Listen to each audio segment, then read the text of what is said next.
kenapa memilih dunia politik dan sekarang bisa duduk menjadi anggota dewan gitu ya Bang ya? Iya. Bang, boleh diceritain nggak sih Bang gambaran umum nih peran pemuda di Sumbar sekarang tuh seperti apa sih Bang? Ini sesuai sebenarnya semangat aktivispreneur ini sebenarnya dikeluarkan oleh Ketum Riano Panjaitan. Provinsi Sumatera Barat itu ada menciptakan 100.000 entrepreneur baru. Nanda berharap dan tentunya Nanda berpesan sama kawan-kawan sesama aktivis, tolong kawal. Jadi jangan biarkan setelah Nanda masuk ke dalam, kawan-kawan gak ngingetin. Paling penting itu sebenarnya kan ada slogan, jadilah pemuda berperan, jangan jadi pemuda baperan. Halo pemuda Indonesia, kembali lagi di podcast Rumah Pemuda. Salam pemuda, speed, smart, dan solid.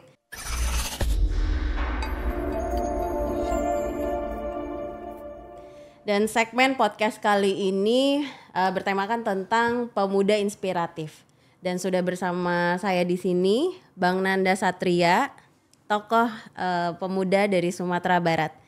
Dan yang seperti kita ketahui bersama nih, Sumbar merupakan daerah penghasil tokoh intelektual terbanyak, penggagas dan pendiri bangsa Indonesia. Ada Tan Malaka, Natsir, Syahrir, dan ada Bung Hatta. Dan di sini saya melihat ada kesamaan antara Bung Hatta dan Bang Nanda Satria. Jadi kalau Bung Hatta ini kita kenal sebagai Bapak Koperasi Indonesia atau Bapak Ekonomi Indonesia, dan Bang Nanda Satria ini sebagai tokoh pemuda aktivispreneur dari Sumbar. Dan kita langsung aja ngobrol lebih lanjut dengan Bang Nanda. Bang Nanda boleh tolong diperkenalkan dulu nama atau latar belakang Abang dan kegiatan aktivitas Abang sampai dengan saat ini. Silakan Bang Nanda. Makasih Kak Hana. Nah, kalau kesamaan tadi dibilang sama Bung Hatta, mungkin sama-sama Bung kali ya. Bung Hatta dan Bung Nanda. Karena kami di aktivis ataupun di KNPI, kebiasaannya panggilannya Bung. Tapi belum inilah, masih jauh, kita masih terus berproses seperti biar bisa sekeren Bapak bangsa kita. Ya, amin. Ya, kalau aktivitas sih sebelumnya kalau mulai beraktivis atau ber-KNPI ini memang dari kampus. Awalnya saya masuk di Hubungan Internasional UNAN, nah Universitas Andalas. Awalnya memang pengen ini Kak, memang pengennya itu jadi duta besar awalnya. Nah setelah dalam perjalanan ternyata merubah mindset kita, ternyata pengennya jadi duta besar itu dulu karena pengen tinggal di luar negeri. Ternyata setelah dibuka pemikiran, ternyata negeri kita lebih indah. Betul sekali. Nah jadi dan kita dikasih arahan itu, ternyata kita itu harus think globally tapi act locally. Nah itu baiknya karena masih banyak yang perlu kita perbaiki dari negara kita. Nah akhirnya itulah yang membulatkan tekad kami sampai akhirnya berpolitik sekarang, dan alhamdulillah terpilih kemarin di pemilihan legislatif 2024. Oke, selamat Bang. Nah jadi tapi proses sebelum itu juga panjang, kita beraktivis di kampus. Tapi tadi juga disampaikan aktivispreneur, karena entah karena jiwa orang Padangnya, orang Sumbarnya yang suka berdagang, kita suka juga bisnis. Kita jalankan kedua-duanya. Di satu sisi berentrepreneur untuk isi saldo. Nah yang kedua bagaimana beraktivis dunia sosial itu, bagaimana kita bisa berbagi dengan orang banyak. Nah akhirnya kalau di KNPI sendiri kami masuk itu dari 2018. Waktu itu Nanda sebagai wakil ketua bidang hubungan internasional di zaman Ketua Fadli Amran. Dan akhirnya 2021 akhir kemarin kami terpilih menjadi Ketua DPD KNPI Provinsi Sumatera Barat menggantikan Bung Fadli Amran. Nah, alhamdulillah sampai sekarang beliau jadi mentor yang terbaik juga bagi kami. Dan alhamdulillah sekarang bisa di dalam mewakili pemuda di DPRD Provinsi Sumatera Barat, dan mudah-mudahan bisa memberikan perubahan yang sangat signifikan untuk perubahan Sumatera Barat ke depan. Ya, mungkin itu. Amin. Sangat menginspirasi ya Bang. Jadi perjalanannya lumayan panjang dari zaman kuliah, terus beraktivis di KNPI dan sekarang bisa duduk menjadi anggota dewan gitu ya Bang ya. Iya. Bang, Belum duduk Kak, belum dilantik. Tapi sudah terpilih. Ya, itu tinggal menunggu waktu. Oh iya, siap. Ya. Bang, boleh diceritain nggak sih Bang gambaran umum nih peran pemuda di Sumbar sekarang tuh seperti apa sih Bang? Sumbar untuk pemuda sendiri, apalagi di bidang politik, kita rasa sangat sangat menjanjikan dan sangat potensial, dan karena masyarakat Sumatera Barat sendiri memang terlihat dari belum periode sekarang sebagai kepala daerah itu salah satu yang terbanyak di Indonesia. Kita punya 9 kepala daerah muda milenial dari periode sebelumnya, dan penerimaan masyarakat untuk pemimpin-pemimpin muda itu memang tercermin di sana Kak. Jadi semangat di Sumatera Barat pun memang semangat pembaharuan, dan kita sebagai pemuda, sebagai agen perubahan tentunya, jadinya memang akhirnya anak-anak muda yang tentunya kompeten ya diterima untuk bisa menjadi pemimpin-pemimpin di Sumatera Barat. Dan kita berkaca pun ya tadi Kakak Ana membahas bagaimana dulunya founding father kita, memang mereka semua kan anak muda yang betul-betul pengen punya sebuah atau satu musuh bersama mengusir penjajah dari bumi pertiwi ini. Nah, kami rasa PR ke depan memang bagaimana menyatukan visi ke depan, bahwa apa saja sih yang misalnya kekurangan dari Sumatera Barat yang perlu kita satukan visi dan misi untuk sama-sama kita berjuang untuk bersatu untuk bisa mencapai Sumatera Barat yang lebih maju ke depannya. Nah, jadi peran pemuda sendiri banyak hal lah tentunya. Kalau Nanda selalu sampaikan begini, kalau sebenarnya misal Nanda sekarang menjadi anggota dewan, itu hanya satu peranan Kak. Jadi kita ini apalagi di KNPI kan rame, ada yang profesional, ada yang memang pengacara, ada yang memang bisnis, ataupun bahkan PNS di ASN. Nah, saya teringat pesan dari dosen saya dulu, pokoknya kamu itu harus menjadi yang terbaik. Jadi pesannya sih gini, kalau kita jadi orang baik, jadilah orang paling baik. Kalau kita jadi jahat, jadilah orang paling jahat. Tapi pesannya sebenarnya bukan menjadi orang jahat, tapi kita harus total, memang betul-betul kita memang bisa terbaik di bidang kita, dan kita memberikan kontribusi nyata untuk bisa di bidang kita masing-masing. Jadi kami mendorong, mendrive kawan-kawan semuanya harus menjadi yang terbaik di bidangnya masing-masing. Jangan malu, kita masih muda, tapi sekarang anak muda layak diperhitungkan, dan memang apalagi kita punya internet lah yang bisa untuk dipergunakan sebaik-baiknya untuk betul-betul agar relate dan memang sesuai kebutuhan kita berkontribusi nyata kepada masyarakat. Oke. Ya. Aku menggarisbawahi pesan. Kak, boleh minum, Kak? Boleh silakan. Boleh. Menjadi yang terbaik di bidangnya. Jadi apapun dia harus menjadi yang terbaik ya Bang ya. Iya. Gitu pesannya ya. Dan aku mau tanya nih Bang, tadi Abang sempat menjelaskan soal activist-planner. Sempat menyebutkan beberapa kali soal activist-planner. Implementasi activist-planner realistisnya di Sumbar tuh seperti apa sih Bang? Dan yang sedang Abang jalani juga kan berarti. Boleh diceritain gak Bang? Betul, jadi memang kalau Nanda kan, karena kami adalah juga, Nanda adalah seorang activist-planner, kalau boleh kami membrand diri. Jadi kalau implementasinya pun ke kawan-kawan pemuda, ini sesuai sebenarnya semangat activist-planner ini sebenarnya dikeluarkan oleh Ketum Riano Panjaitan. Nah, dan yang tidak terlalu lama jaraknya dengan kami terpilih sebelumnya di DPD KNPI Sumatera Barat. Jadi memang dulu sesuai janji kampanye akan membuat program-program untuk kawan-kawan aktivis terutama yang ada di KNPI untuk lebih banyak lagi nanti pengusaha-pengusahanya atau yang belum berusaha tapi tertarik berwirausaha, ya kita bantu, kita bimbing lah untuk bisa menjadi pengusaha yang sukses ke depannya.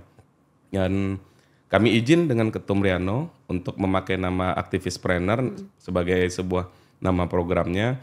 Jadi semangatnya adalah nanti kawan-kawan aktivis yang ada di Sumatera Barat itu juga punya ilmu-ilmu atau circle-circle baru di dunia wirausaha agar mereka jadi pengusaha yang naik kelas. Karena gini, dalam berwirausaha selain memang harus jujur dan bekerja keras dan juga bekerja cerdas, tapi butuh kita didukung circle untuk sama-sama dibantu. Jadi kami pun dalam berusaha banyak bantuan teman-teman yang memang memberi semangat, memberikan link, memberikan kadang-kadang dalam susah membantu akses modal juga. Nah, dan lingkungan itu yang kadang awalnya kalau Nanda lihat waktu saat berkampanye mau maju KNPI Sumbar, mereka nggak punya itu gitu loh. Nah, jadi akhirnya kita ajarkan, akhirnya memang kita bikin program itu udah sampai sekitar 5 apa 6 kali kegiatan. Itu kita libatkan kawan-kawan KNPI Sumbar, kawan-kawan OKP se-Sumatera Barat dan DPD KNPI se-Sumatera Barat yang kabupaten kotanya untuk bisa semangat itu dan juga mungkin meniru kegiatan itu di daerahnya masing-masing. Ya, jadi mudah-mudahan ke depannya akan lebih banyak pengusaha naik kelas dan lebih banyak lagi pengusaha muda yang ada di Sumatera Barat. Dan mudah-mudahan nantinya menyebar semangat itu ke se-Indonesia. Oke. Berarti gagasan besar Activistpreneur ini sudah banyak berdampak juga ya Bang untuk masyarakat Sumbar khususnya. Yang tadi Abang jelaskan sudah berapa kali pertemuan? 6 kali pertemuan, artinya sudah berdampak besarkah untuk masyarakat? Iya, kita bukan pertemuan sih, lebih ke event. Berarti 6 kali event, ada bentuknya BIMTEK. Nah, kepada kawan-kawan itu. Dan kalau kita bicara dampak, kami nggak berani ngeklaim bahwa itu sudah berdampak besar atau tidak. Tapi ini adalah sebuah terobosan baru dari KNPI Sumbar yang mana punya program khusus yang juga izin kepada Ketum Riano untuk memakai istilah itu untuk menjadi nama kegiatan atau eventnya dan semangatnya. Karena jadi dan itu sesuai dengan juga di Provinsi Sumatera Barat itu ada menciptakan 100.000 entrepreneur baru. Nah, jadi kami pun jadi itu bentuk dukungan dari pemuda untuk bisa membantu Provinsi Sumatera Barat merealisasikan janji-janji kampanyenya. Dan terlepas dari itu sebenarnya kita juga selalu sampaikan ke kawan-kawan pemuda, aksi sekecil apapun sebenarnya dibutuhkan untuk kita membangun Sumatera Barat. Jadi kalau masalah dampaknya apakah besar atau tidak biar kawan-kawan yang menilai, tapi kami yakin kegiatan yang sudah kami laksanakan dengan niatan yang tulus menjadi catatan amal jariah bagi kita semua. Amin. Ya, dan saya juga meyakini apapun perbuatan baik kita akan berbuah pada hasil yang baik-baik juga gitu. Betul, ya Bang ya. Kan. Bang, tadi menarik nih, Abang berangkat dari dunia aktivis, dari mahasiswa, aktivis, lalu sekarang sebentar lagi akan dilantik menjadi anggota dewan. Iya betul. Ya, daripada nanti saya di ini lagi. Terus aku mau tanya di Bang, kenapa memilih dunia politik? Tadi kan sebelumnya kan punya mimpi di duta besar, menjadi duta besar, lalu bermimpi berbalik arah atau berputar haluan menjadi terjun di dunia politik gitu ya Bang ya. Apa nih Bang motivasi Abang sebagai ketua DPD KNPI kepada teman-teman aktivis lainnya untuk terjun ke dunia politik?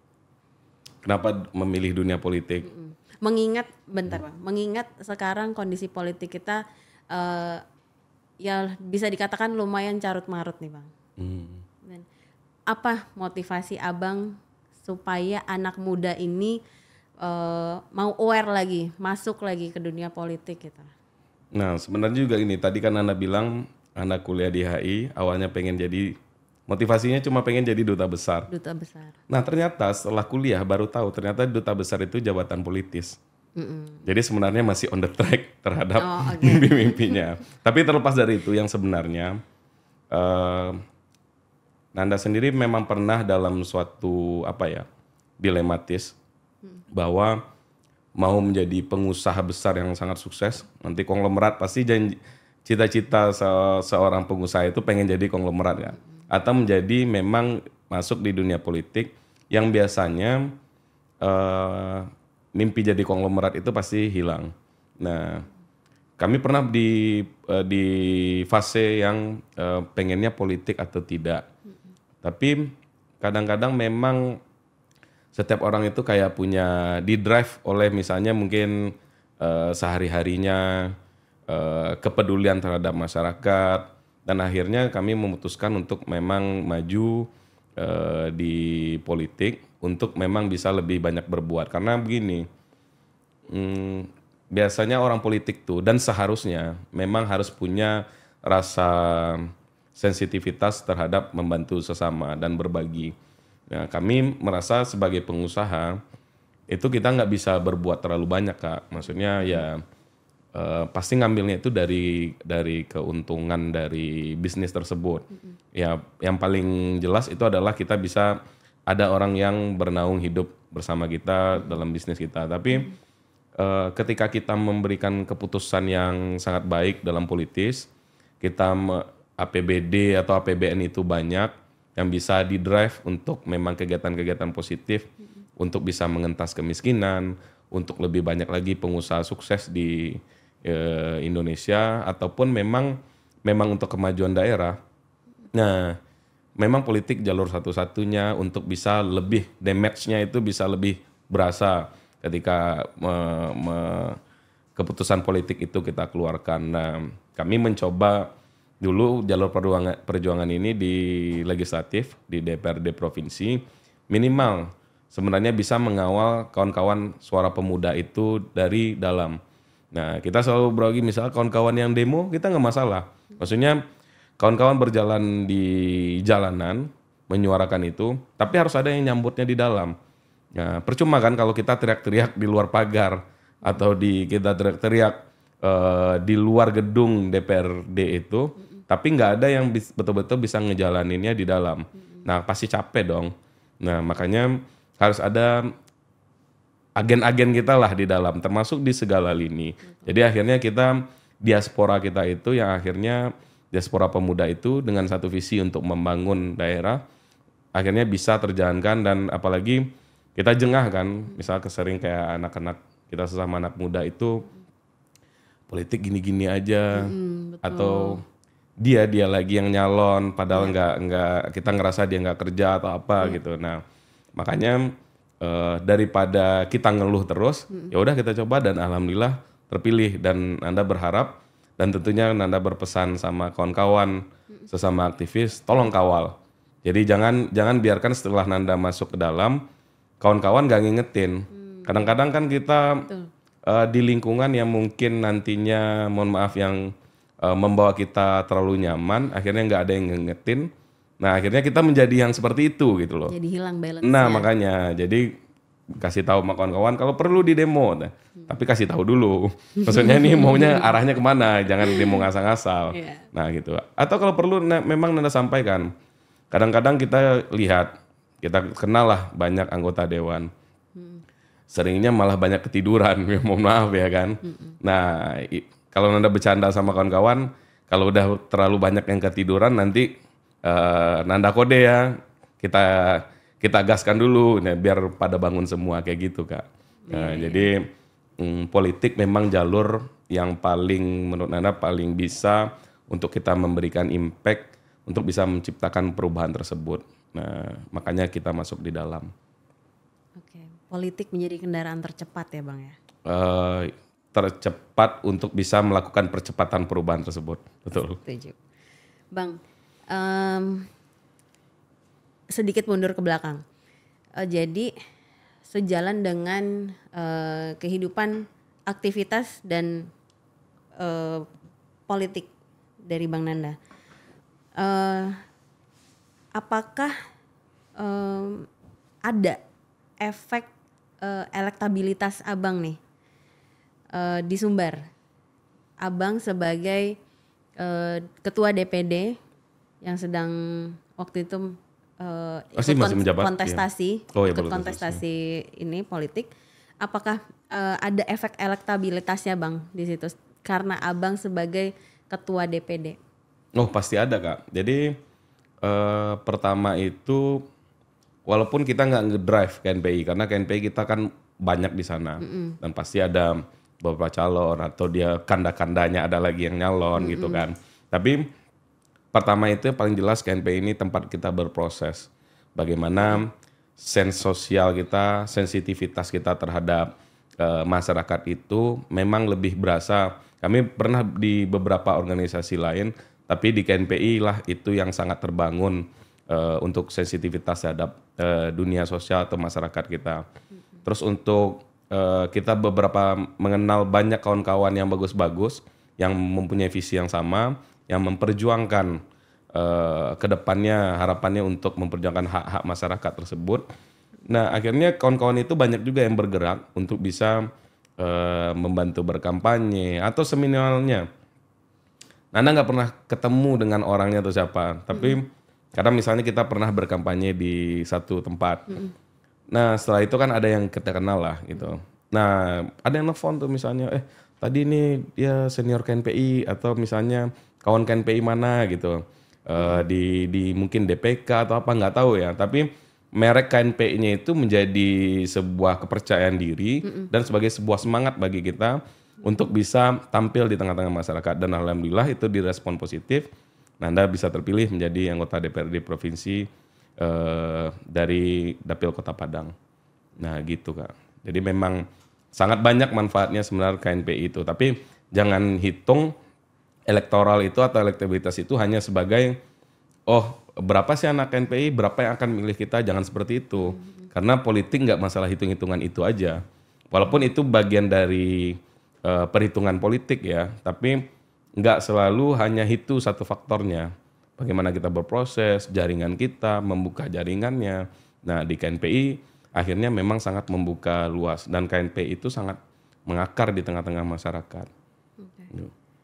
Jadi kurang lebihnya manfaat ber-KNPI itu juga Abang rasakan ya? Iya, yang membuat kita seperti ini. Dan senior-senior KNPI pun memang banyak yang sukses terutama dalam dunia politik.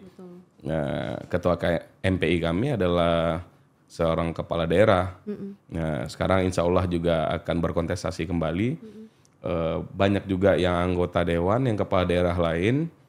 Sampai yang senior-senior tahun 90-an atau kalau yang ber-KNPI-nya ketika tahun 90-an itu banyak juga yang menjadi anggota dewan dan terpilih kembali sekarang gitu Kak. Jadi jejaringnya sangat bagus dan memang tempat yang paling pas untuk kita berproses untuk jadi pemimpin.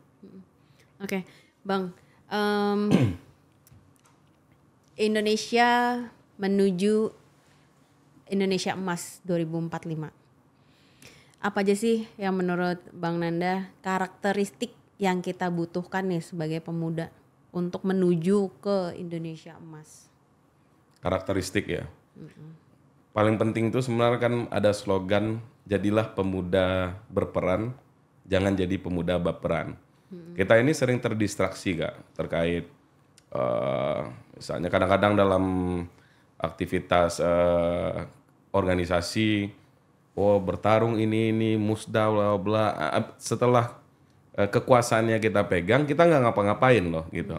Padahal pentingnya kekuasaan kita pegang itu agar kita bisa melakukan apa yang kita inginkan untuk bisa membantu masyarakat. Nah, yang paling penting itu sebenarnya bagi pemuda menyiapkan dirinya tentunya. Karena bagi Nanda, teori kita ini kan ada bonus demografi yang kita selalu dibilang itu yang mendrive kita untuk Indonesia Emas 2045. Tapi kalau kita nggak siapkan diri, jangan-jangan kan jadi bencana demografi bagi kita. Betul. Nah, jadi kita memang harus bersiap diri agar kita beruntung dalam bonus demografi ini. Teori keberuntungan itu bagi Anda adalah peluang bertemu kesiapan, Kak. Jadi percuma peluangnya ada, sebuah bonus demografi, tapi kesiapannya nggak ada. Iya. Nah, ini menjadi dilematis bagi kami ke depannya. Ada ketakutan, ini mimpi manis, jangan-jangan jadi mimpi buruk.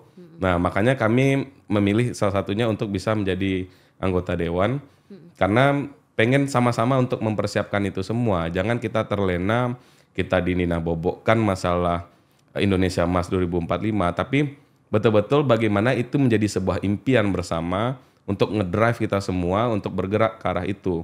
Jadi kembali kita harus jadi terbaik di bidang kita masing-masing. Nggak harus di bidang politik, kawan-kawan di bidang profesional pun juga harus seperti itu gitu. Nah jadi dan betul-betul misalnya kita di mana kita berada itu kita memberikan impact positif di tengah-tengah masyarakat atau minimal di lingkungan pertemanan atau di lingkungan organisasi kita itu. Jadi pemudanya itu memang pemuda yang betul-betul harusnya berperan. Jadi tapi jangan malah perannya itu malah peran antagonis bagi kawan-kawannya semua kan. Jadi memang betul-betul bisa membuat organisasi itu bisa lebih menyenangkan, memang melakukan aksi nyata yang lebih positif, ataupun bisa minimal kawan-kawan itu bisa menjadi naik kelas untuk dalam bidangnya masing-masing.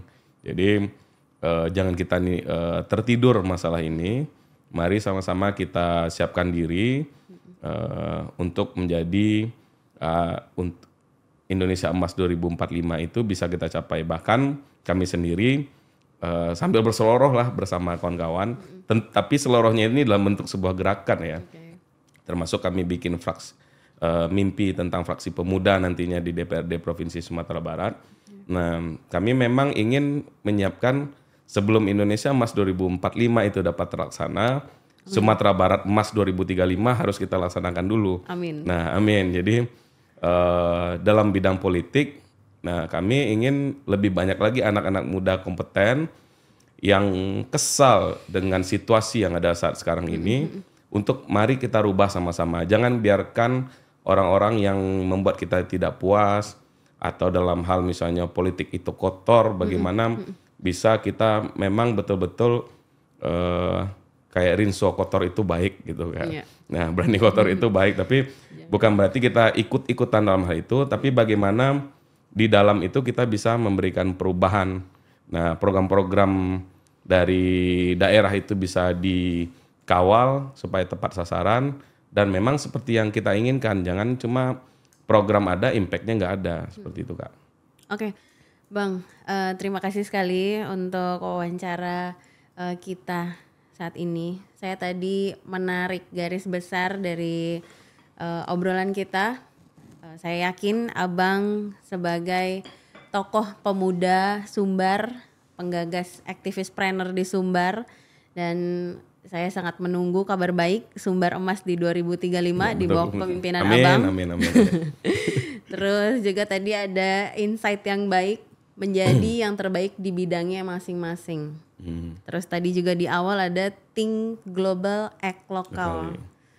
Itu menarik sekali buat saya. Terus yang terakhir yang agak unik, menjadi pemuda berperan. Jangan baperan. Jadi pemuda harus punya peran di bidangnya masing-masing ya Bang, dan menjadi yang terbaik. Dan boleh Bang closing statement untuk pemuda Indonesia. Closing statement untuk pemuda Indonesia. Atau untuk pemuda Sumbar khususnya juga boleh. Iya, intinya kita mari sama-sama bersatu. Kita dulunya berhasil mengusir penjajah beratus tahun untuk keluar dari Indonesia. Kita konsep persatuan itu ada musuh bersama. Jadi musuh bersamanya, apa yang menjadi musuh bersama kita adalah kemiskinan, ketertinggalan, dan kebodohan, agar kita sama-sama pemuda menyiapkan hal tersebut. Dan mari kita rebut Indonesia Emas 2045 itu menjadi sebuah kenyataan bagi kita semua. Mungkin itu dulu Kak. Amin. Ya.